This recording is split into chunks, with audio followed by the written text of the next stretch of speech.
फजर की नमाज के बाद मैं एक दिन गुजर रहा था, एक घर के सामने काफी लोग खड़े थे। मैंने पूछा क्या हुआ, तो कहने लगे कि फौतगी हो गई है। तो मैंने कहा कि उनका कोई बेटा नजर नहीं आ रहा। कहा तीनों बेटे तबलीग पे गए हुए हैं। मैंने कहा अच्छा, माँ की फिर अचानक तबीयत खराब हुई होगी, कोई हार्ट का मसला बन गया। कहा नहीं, माँ फालिज में मुब्तला थी। मैंने कहा फिर तो बहुत ज्यादती है कि माँ फालिज में मुब्तला और तीनों बेटे तबलीग पे गए। माँ को जरूरत है और बेटा जाके पीर के दरबार पर बैठा है। गौसे आजम भी हैं तो फैज नहीं मिलेगा। पहला मुर्शिद माँ है। मैं बार्सिलोना के एयरपोर्ट पे था, तो वहां कोई अपना हम जुबान मिल जाए बैरूनी दुनिया में तो बड़ा अच्छा लगता है। तो मुझे लगा कि साथ वाले बेंच पे कोई माँ बोली बोल रहा है, तो वो इंडियन पंजाब के लोग थे। कहा कि ये हमारा दोस्त है, इसको हम अलविदा करने आए। तो मैंने पूछा कितने अरसे बाद जा रहे हो? तो वो कहने लगा 27 साल 3 माह बाद। तो मुझे दिलचस्पी पैदा हुई, तो मैंने कहा कि इतना अरसा? कहा कि बस वो आया था और ऐसा उलझा, कागजात का मसला बन गया, तो अब अल्लाह ने बेहतरी किया तो अब जा रहा हूँ। जब आया था उन फवाने शबाब था और अब तो बुढ़ापा उतर रहा है।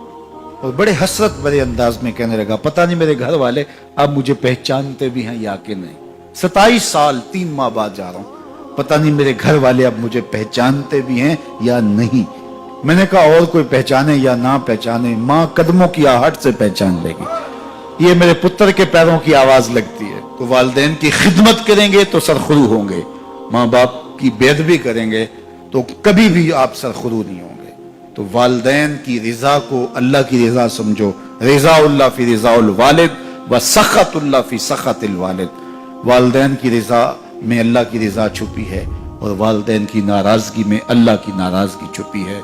ये तुम्हारे लिए दीन है। नवाफिल पढ़े जा रहे हैं, लेकिन माँ बाप को जरूरत है तो उनकी खिदमत नहीं कर रहे। अल्लाह को वो नवाफिल कबूल नहीं है। माँ के कदम दबाओ, बाप के पांव चूमो, तो तुम्हारे नवाफिलों से बेहतर तुम्हें जब वो दुआ देंगे, अल्लाह अपनी रहमतें तुम्हारे ऊपर नाज़िल कर देगा। तो उनकी खिदमत करो। एक शख्स जहाद का इज़्न लेने के लिए हुजूर की खिदमत में आया, हुजूर मैं जिहाद पे जाना चाहता हूँ। कितनी बड़ी बात है, 6ठा रुकन है इस्लाम का। लेकिन आका करीम क्या बोलते हैं, अहय्युन वालिदा का, क्या तेरे वालिदैन जिंदा हैं? काला नाम, का जी हुजूर जिंदा है। काला फफी है मा फजाहिद, कहा जा उनकी खिदमत कर, यही तेरा जिहाद है।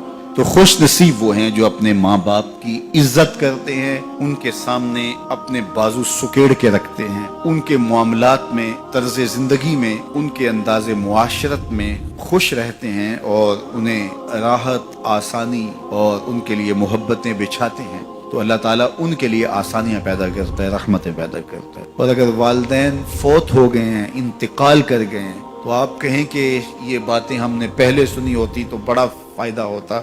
अब तो वालिदैन इस दुनिया से जा चुके हैं, तो अब हम उनकी खिदमत कैसे कर सकते हैं? उनके लिए दुआ करें, उनकी रूह भी आपसे राज़ी हो जाए। उनके लिए जुमअतुल मुबारक के दिन सूरा यासीन पढ़े जाके उनकी कब्र पे, तो उनकी भी मग़फ़रत हो जाएगी, आपकी भी मग़फ़रत हो जाएगी।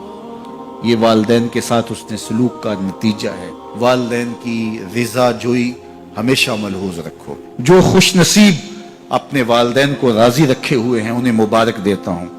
और अगर बदकिस्मती से मेरे सुनने वालों, दोस्तों में, पीर भाइयों में, मिलने वालों में किसी के माँ बाप नाराज हैं, तो वो देर न करे, बहुत जल्द उनको राजी कर ले। उनकी रिजा तुम्हें दुनिया आखिरत की सरखुरियाँ और कामयाबियाँ नसीब करेगी। तो शख्स अपने वालिदैन के लिए रोजाना मग़फ़रत की दुआ करे। वालिदैन जिंदा हों तब भी, फौत हो गए हों तब भी, इसमें कभी भी नागा न करे। सारी जिंदगी उसके रिस्क में बेबरकती नहीं आ सकती।